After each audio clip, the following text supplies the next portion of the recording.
WH questions حتوتات What for things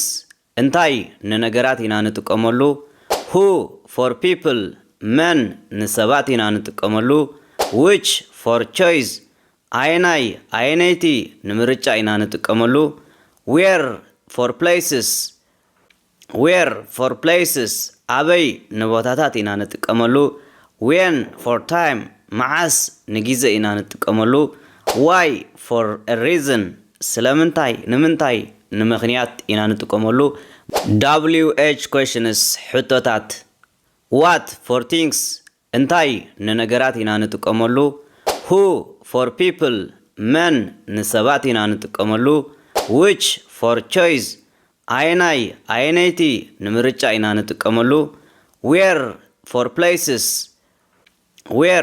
places አበይ ንቦታታት ኢና ንጥቀመሉ When for time መዓስ ንጊዜ ኢና ንጥቀመሉ Why for a reason ስለምንታይ ንምንታይ ንምኽንያት ኢና ንጥቀመሉ